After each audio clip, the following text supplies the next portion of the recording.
So Kyle and I, this is how Kyle and I talk every day is through this show. We don't, otherwise it's just typing. So whenever we get on a few minutes early and we'll talk about anything and then we start the show. So while that intro is playing, I'm reading Facebook and something pops in my head like, oh, I want to mention that to Kyle. And then thankfully, quickly realized, but we're now on the air and that's not something I should say. So thank you, Doobie, for your brain working this morning and welcome to the Disney Morning Show where Kyle and I will catch you up. It's rarer and rarer as I get older and older. Catch you up on what's going on in the world at Disney, heading into a fun weekend. It is Friday here. I am Doobie Mosley, co-founder of Laughing Place. Over there is my good friend Kyle Burbank, managing editor. How you doing, Kyle? I'm doing well. What is this clothing you're wearing today? It says exhausted. It says emotionally exhausted on the sleeve. It's Philip DeFranco. He's a YouTuber, does a daily news show and sells merch. I think I got it for one of those like mystery sales, like half off, but you don't know what it's going to be. And I quite like this. Got it, all right. I'm wearing my company long sleeve shirt. It is freezing here in Northern California. Let's get started. Hello. No tsunami, at least. No tsunami is correct. Yeah, I was sitting here. So we had a huge earthquake here, but it was way off the coast. So I'm sitting here and I'm like, did I just feel something? No, I guess I didn't. So then I go over to Benji's office after talking about something, and while we're there, his phone goes off. And I'm like, Benji, if that's an earthquake warning, do not tell me. It's the worst. I hate getting an earthquake warning. Just let it come. Let it come. And he goes, it's a tsunami warning. And I'm thinking he's lying to me because he doesn't want me to be terrified that it's an earthquake warning. But no, it's a legit tsunami warning. And then it was canceled, and we're still here. Hello, Nikki B. Gio, nice to see you. It's so rare to see you here this morning. That is pretty awesome. All right, let's get started. We're going to start today the way we start every day with a look at the stock price. Yesterday we were at 116.25 at this time. Now we are at 116.87 at this time. Not a huge difference. Price is staying up steady. So do you think the dividend didn't make a huge difference, or it was already priced in? It's a good question. I don't know.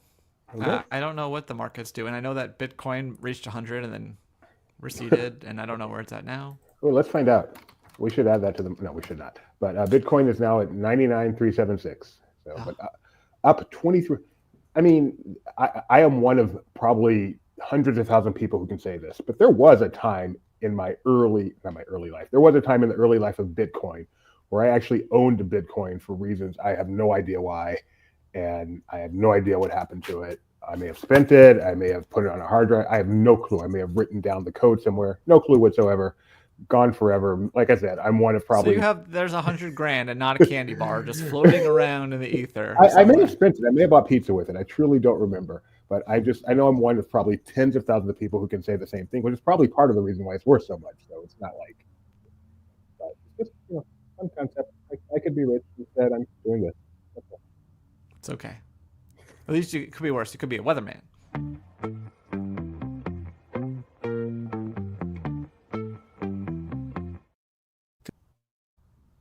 Good morning and welcome to another LP Disney Weather Report. Once I had a love and it was a gas. Soon turned out had a heart of glass. Seemed like the real thing, only to find mucho mistrust, love's gone behind. In between, what I find is pleasing and I'm feeling fine. Love is so confusing. There's no peace of mind. If I fear I'm losing you, it's just no good. You're teasing like you do.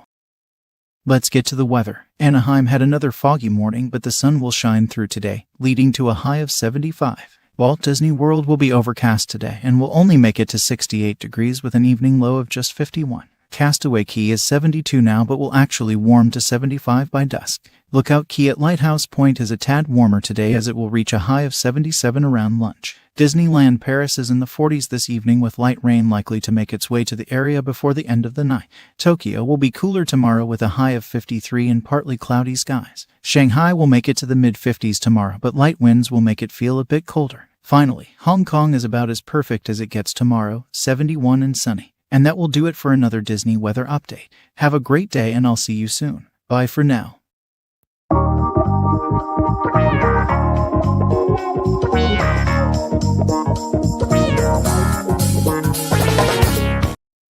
Ethan just gave the best reason I've ever heard for Brazil or Australia Disney, because it is cold everywhere and we need some heat, and it's summer down there. I presume that's how that works. Sure. I think this is the first episode of this week where we haven't had to start with breaking news. Yesterday was fun.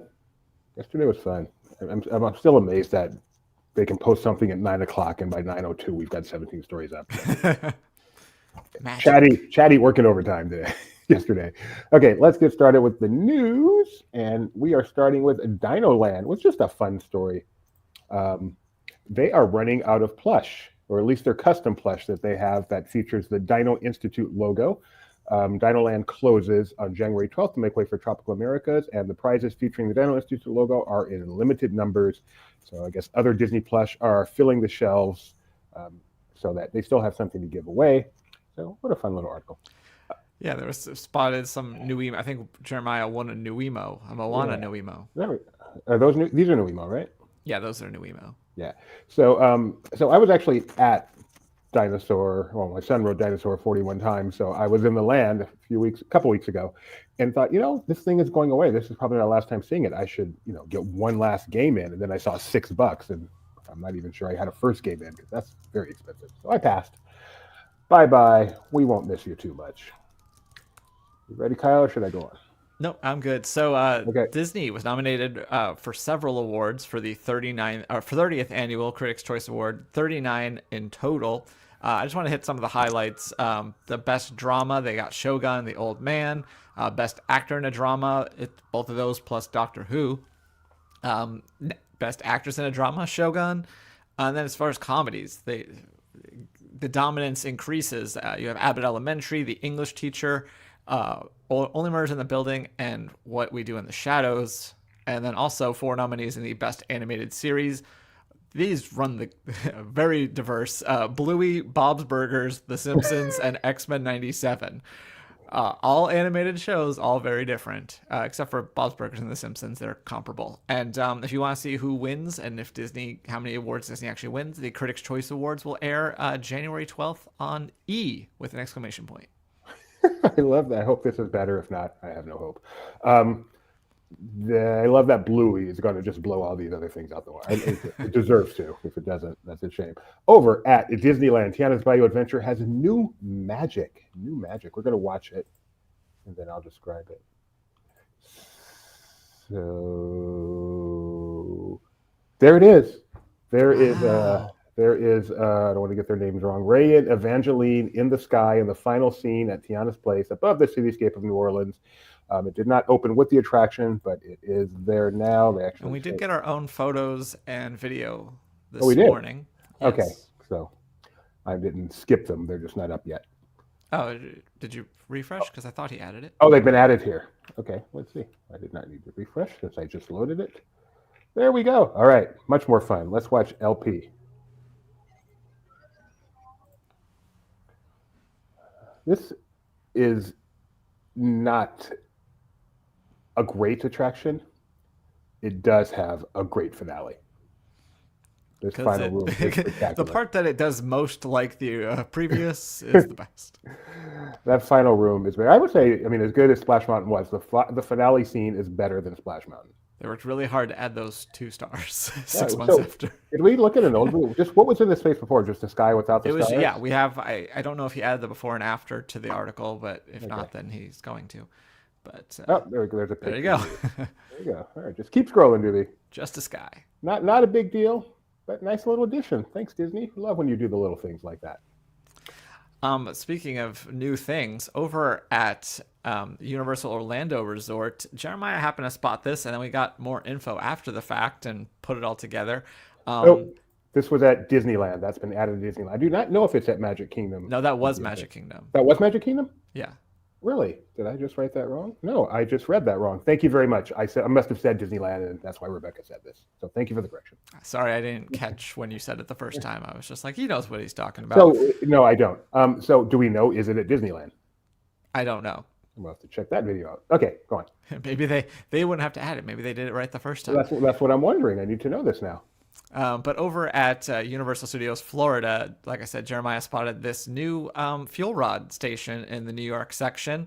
And looking it up, it turns out that this is supposed to have quicker transaction times, and as well, it supports the new Max 10 wireless power bank.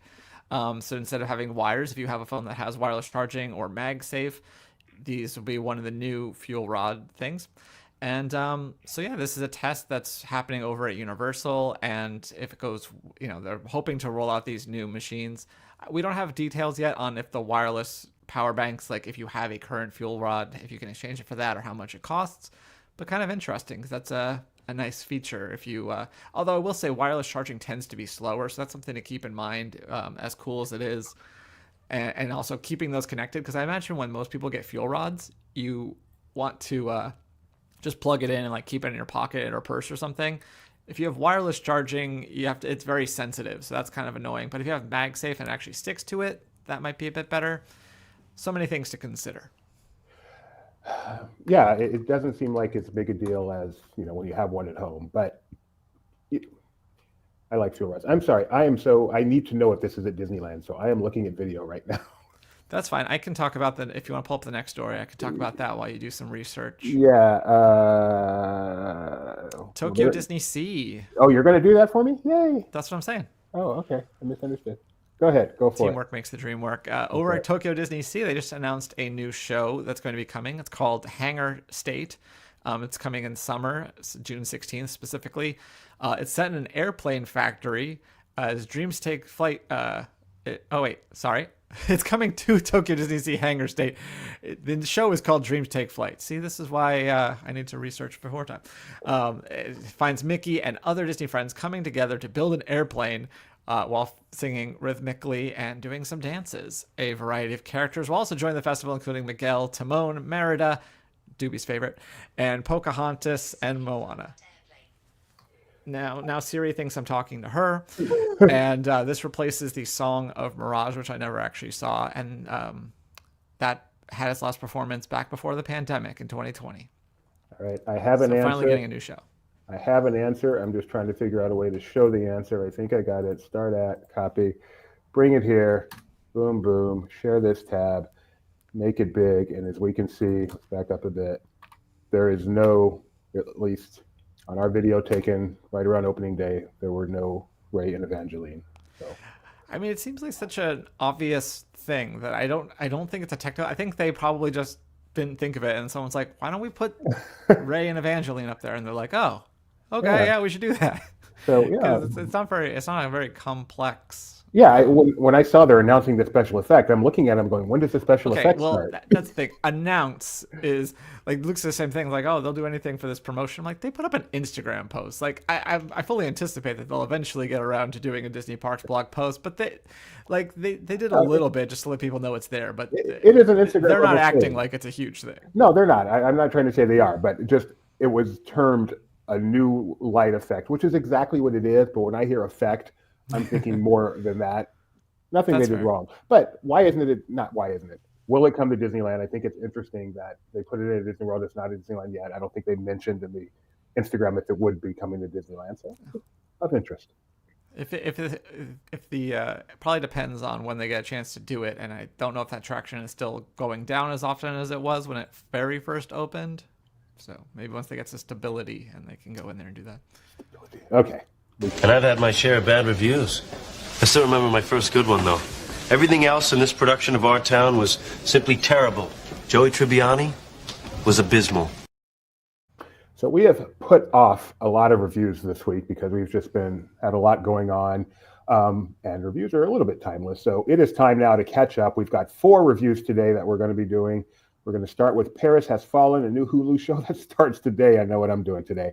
I'm very excited for this. I love the Has Fallen series and of movies, and now this is actually a series, so it's going to last a while.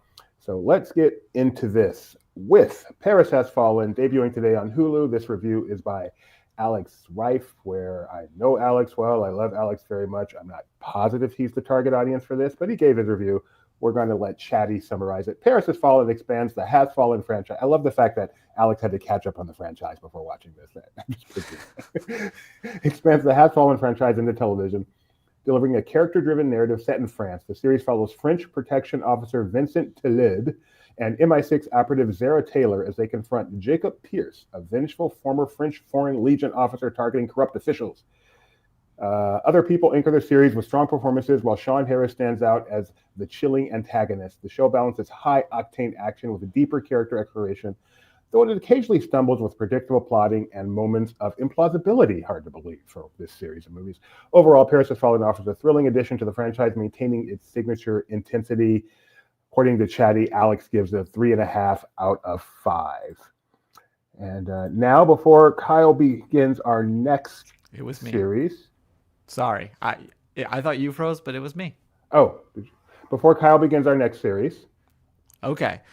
Before we do that, we are going to inaugurate our first annual LP drinking game. Annual is in whenever we feel like doing it. So every time you hear the words, what, Kyle? So we're going to have a full sip of your coffee. Come on now. It's the morning show. You take a full sip of coffee whenever you hear stunning visuals, and you take half a sip whenever you hear the word stunning in general. Okay, in general. All right, so here we go. The next up is Kyle with our next review. Yeah, so as we mentioned a little bit ago, they've released several, and by several I mean 4, new Disney Plus series in 4K Ultra HD physical media. So this is Alex's 4K review of the 4K release of The Mandalorian. The title is 4K Review. The Mandalorian Season 3 soars with stunning visuals and immersive sound. And Chatty says, the 4K Ultra HD release of The Mandalorian Season 3 delivers exceptional visual and audio quality, surpassing its streaming counterpart. The high-definition presentation offers stunning clarity and detail, with HDR10 and Dolby Vision enhancing the richly varied color palette. The Dolby Atmos audio track provides an immersive dynamic experience with room-filling soundscapes and impactful low-frequency effects.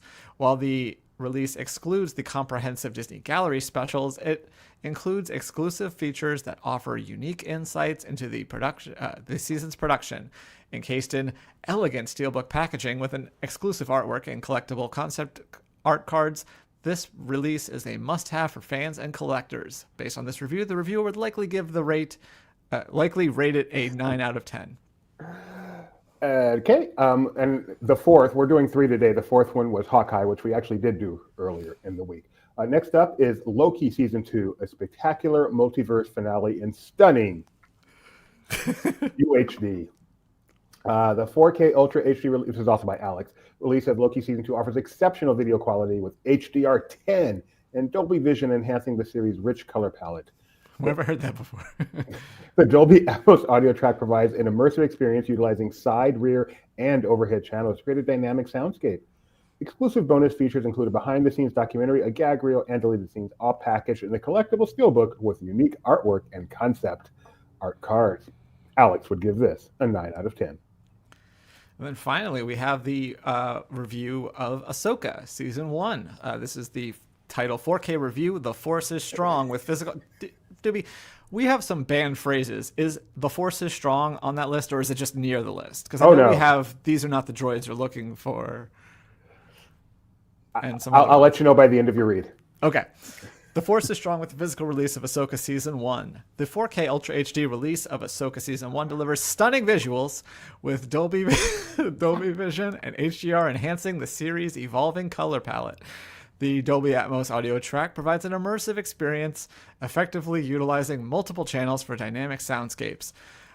Exclusive bonus features include featurettes and 2 audio commentaries by Dave Filoni, offering valuable behind-the-scenes insights. The collectible steelbook packaging features artwork by a name I'm not going to try to say, and included concept art cards make this release a must-have for fans. You're not going to believe this, but he would likely rate it between a 9 out of 10. What does it take for Alex to get to a 10? This is according to Chatty. These all might be 10s. They might be like, well, no one's that positive. So I want to add to my my prompt for these. If it's a difficult name, add the phonetic spelling and see if that works. Oh, that's a good idea. Chatty.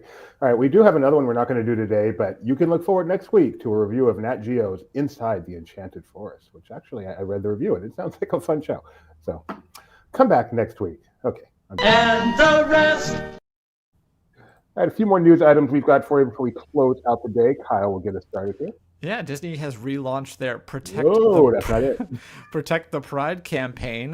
This first, as you can imagine, debuted in 2019 with the release of the Lion King quote-unquote live-action movie. And this is a campaign to benefit the Wildlife Conservation Network and the Lion Recovery Fund, and they have a goal of helping double the number of lions in the wild by 2050. And so far, the Lion Recovery Network, the places that they work with, they've already seen that at least half of them have been able to show stable and increasing populations of lions. So to find out more about their efforts, you can go to Laughing Place, but also Disney.com/Mufasa Protect the Pride. And over at Universal Studios Hollywood, they are celebrating the holidays at Super Nintendo World with some pretty cool Christmas decor. Who wrote this article? This is Maxon. So I'm going to steal his very clever line and say Super Nintendo World has one-upped their Christmas spirit, decking the halls of the Mushroom Kingdom. I like what he did there. I hope that they I've never been there, but I hope, because so normally in the music it's the regular Mario theme, but when you go into like Ice Palace things, it has this cool like extra beat. It's like do do do do do do. So I hope they add that during Christmas since it's cold. Okay. I want the hi-hat is what I'm saying. If there's not hi-hat, then the theming is lost and it's going to have to lose its status as the best land according to Gideon. Make sure you put that in a potential coverage so Mike can check that out. Okay. Now I need to know. But also at Universal Studios Hollywood, just as Disney released their 2025 slate, Universal went ahead and released theirs, but with far fewer details. They basically just shared an infographic with what's coming up. And I wanted to you have your regular ones, you have your Grinchmas and the Halloween season, but I wanted to highlight some of them. First is Butterbeer season from March 1st to May 31st, which is something they've done before. They just inject butterbeer flavors into a bunch of other items and have some merch and stuff. Sounds like fun. I like butterbeer. Okay, I like hot butterbeer would be my favorite because it just kind of tastes like a type of latte I would get. You also have Universal Fan Fest nights on select nights between April 25th and May 18th. The next one's my favorite. It's Pass Member Park Takeover in June, which if you've been to Disneyland, you'd be like, well, that's just every day. And that's probably the same thing for Universal, but they're going to have a dedicated park takeover in June. And if you want all of this fun, right now, currently, there are savings up to $50 on annual and season passes through April 23rd, 2025 when you buy online. Do you remember the days when you used to get, like, buy a day, get the whole next year for free? Mm-hmm. Those are the days when I had an annual pass to Universal. And I also lived, like, right around the corner from Hollywood and Highland. And so we'd hop on that red line, go to the base, and then take the tram up and be at Universal in a half hour. That's cool. We still have a day from an earlier trip this year where you buy a day, get another day free by the end of the year. I don't think we're going to get to use it, but you never know. Make a road trip. Go find out if that hi-hats. Yeah, I can Benji, I got an assignment I got to go take care of. Okay. The Rookie, which is a show on ABC, which I'm actually fond of. Rebecca and I watch this on a regular basis. It's returning for its 7th season in January. They are looking at a second spinoff of this show that would take place in Washington State and center around a male police officer embarking on a new chapter in his life during his second act, which is pretty much the concept of The Rookie. But was not the concept of the original Rookie spinoff. The Rookie Feds was a very different show, and it lasted about a season. It started in 22, and it was canceled after one season. Although they are important to note, part of the cancellation may have been due to the writer's strike that year. But anyway, I like The Rookie. Who would you cast as a new Rookie? There's so many options. I don't know. Why? Do you have someone in mind? No, but like Nathan Fillion's a type. Like people say, oh, your aunt loves Nathan Fillion. Like I wonder who would be like a newer version of Nathan Fillion that could play that role. Here are some actors who are similar to Nathan Fillion, according to Gemini, the inferior. Pedro Pascal. Okay, I don't think he's going to do it. Lance Barber, which is not a name I know. Oh, he just actually looks like Nathan Fillion, but he does not look like the Rookie. Not a chance. Alan Tudyk. A little old, I think. Interesting. Alanis Morissette. I'm not sure. I mean, she did have she was on TV once back in Canada. She couldn't do that on television. Adam Baldwin is not the worst choice in the world. They starred together on Firefly. Neil Patrick Harris. No.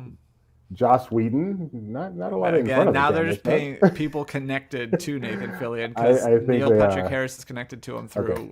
Dr. Horrible's sing Give me one blog. second. Let me ask a better source. Who are some actors that evoke Nathan?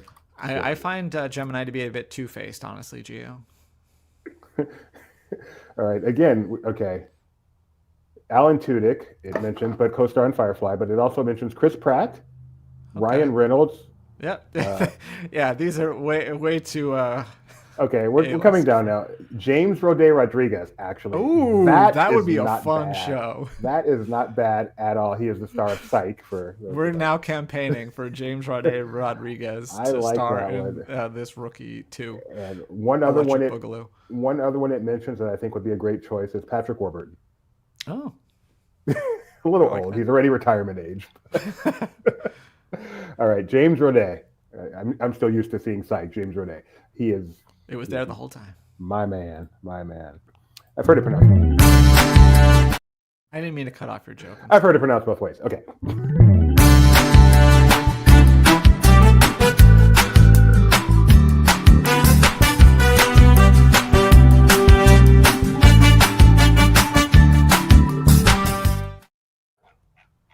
We don't have the picture of Jeremiah with the ambassador, so that's okay. We'll just go with this one. Toys for Tots.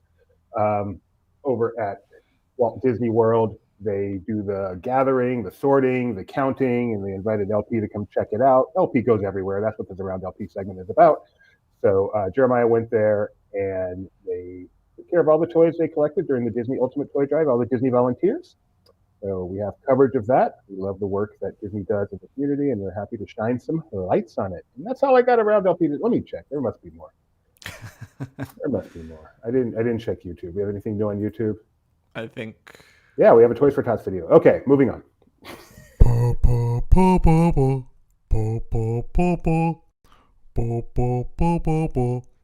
fun stuff.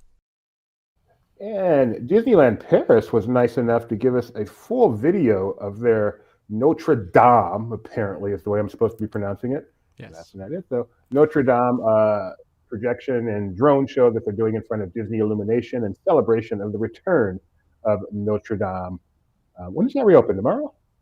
I don't know, but the viewers have probably heard this story, but Jeremiah was in Paris and had a video, went to Notre Dame the day before the fire.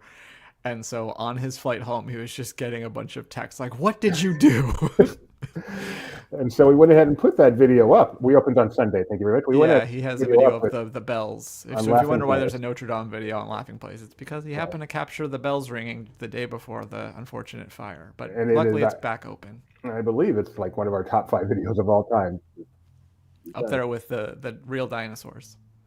So we opened Sunday, December 8th, which is Sunday.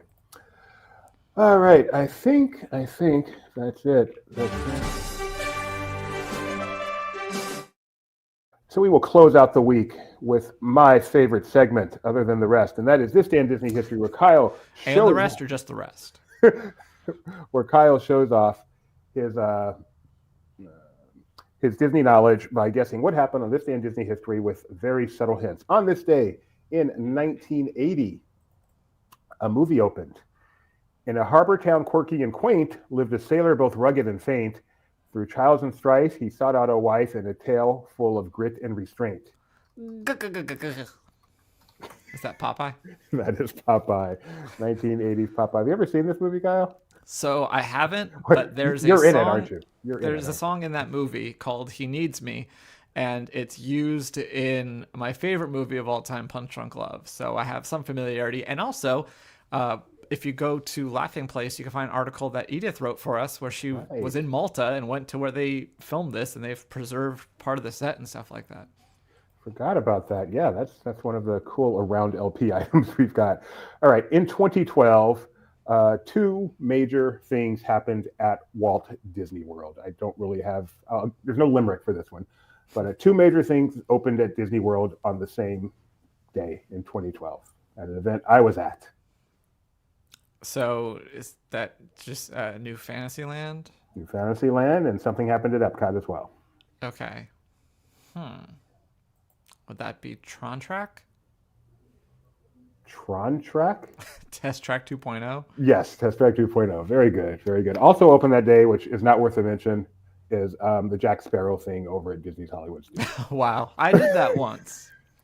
Yeah, a play test open to the public as an attraction, basically, right? That's exactly what it was, and it is legit the worst attraction I've ever been at.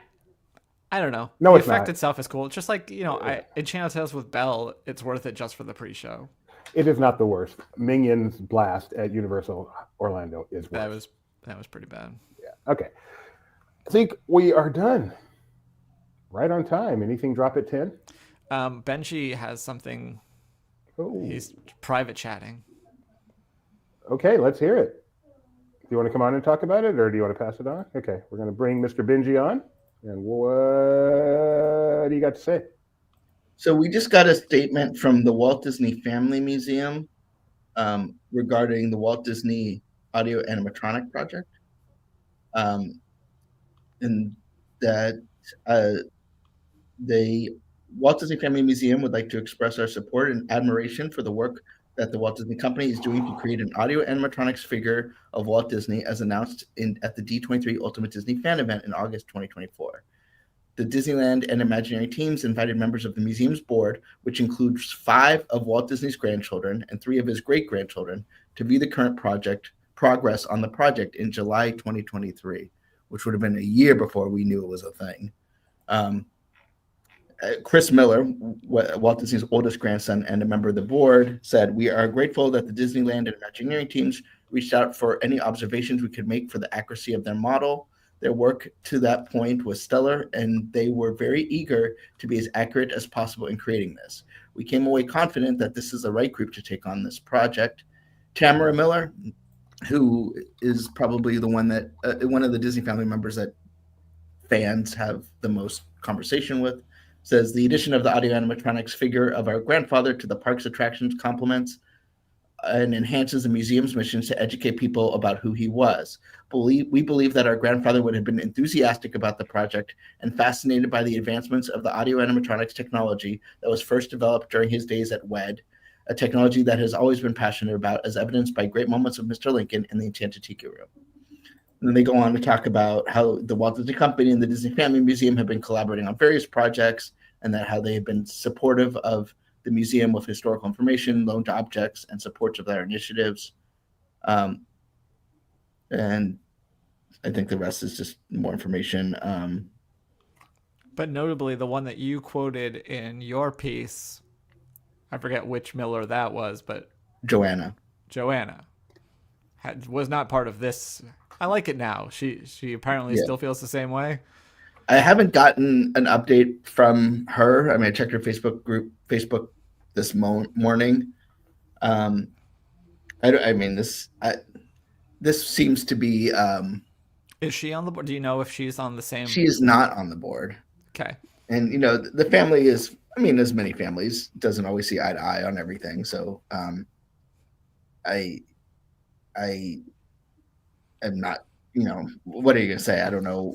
No, I'm just wondering for context whether she was. Yeah, no, it's a good question. I just don't know what the relationship is between those that are on the board and those are not. Are they, we agree to disagree, or are they not fans? Obviously, there's been a lot of. It's a huge family, right? So they have had sort of public disagreements in the past, as is understandable. I'm not talking about anything sort of insidious, but. I do think that this last paragraph is interesting. I'm just reading. When the Lincoln attraction opened at Disneyland, park tickets included the inscription, "So young people may have a better knowledge of the man who played such an important part of American history. Walt Disney invites you to be his guest to spend a few great moments with Mr. Lincoln. Thanks to the incredible efforts and visions of the Imagineers, new generations can now also spend a few moments with Walt Disney." So I get the feeling that will. I mean, I don't know if the other Disney family members are going to speak up again, but I feel like the Family Museum and the people associated with that officially coming out will kind of take care of the any zeitgeist that the Disney family is against this, and that's that. Well, I mean, I think it's nuanced. The Disney family is not a monolith. I mean, there's people that are close to Joanna in the community, the sort of Disney diehard community.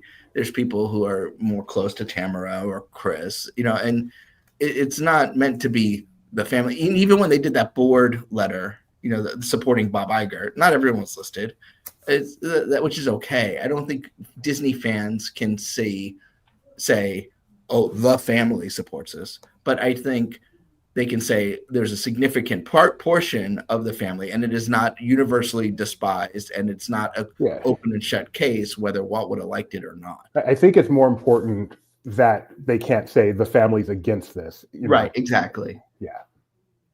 And sorry, let me just send it to our people. And my feeling, even if some of the family's against it, if some of the family supports it, I don't think there's anything wrong with Disney saying we appreciate the family supports it and we want to honor them and honor Walt Disney. And yes, some people aren't for it, but we also respect people that are, and I think it's okay for them to go on with this. If everyone was against it, that would be a whole different story. That'd be a whole different story. And I think, I don't normally knock Disney, but I thought it was an interesting and poor choice to have when they announced it, have a picture of Roy P. Disney with it, because Roy P. Disney, the Roy side of the family and the Walt side of the family have famously not always gotten along. I'm not involved in the day-to-day of how they feel about each other now, but that's not Walt's grandson. That's Walt's great nephew. That just feels like, though, to the I won't say uneducated, but to the ignorant, it has the Disney name, and that. Yeah, but I think, this is a case where you're not trying to appeal to the cat. It's important to get the hardcore people on this project on board. I think this isn't because they're going to control the zeitgeist on this one. I'm not talking about No, I agree, but I think even among the hardcore, only the hardest core fully realize that. That's a nephew, or that's Roy's side, not Walt's side. And and obviously I'm in the hardest of core, but the Facebook's posts I saw, and it was starting to get a little testy, because the only message we got was from Joanna. And so, I think it was important to at least neutralize that. It would have been nice to have had this from the start. And I'm not sure why they didn't. Maybe they didn't see Joanna coming, but I'm not sure why they didn't. Well, and that's the thing is I don't know why. If the family has been in support of this since a year before they announced it, before we ever knew this was happening, right? Yeah, I think they should have just, Roy P wants to be involved in every way possible, so I get that, but he's probably the easiest. But I would have maybe spent a little bit more elbow grease to get this kind of statement out in conjunction with it, as opposed to kind of waiting, And it's odd that this came out today when if they just wanted to if it wasn't damage control, this would have come out yesterday. Because if it's just hey, we're so excited, you would have used Walt's birthday, not the day after Walt's birthday. Okay. Well, we'll have that up on LP soon. That opens, what's the date? May, got memorized. May of next year is when that will be opening. Sorry, I was muted. May 16th is what I May was trying 16th. to say. Sorry. May 16th, that will be opening. I'm very excited to see it. I don't know. I'm much more excited now than I was when it was first announced, just with all the hoopla and everything. There's a lot of anticipation. Maybe that's what this is all about. There's no such thing as bad publicity. So we'll be back on Monday to catch you up on the weekend at Disney and look forward to another fun week. Thank you for joining us, everybody. Bye.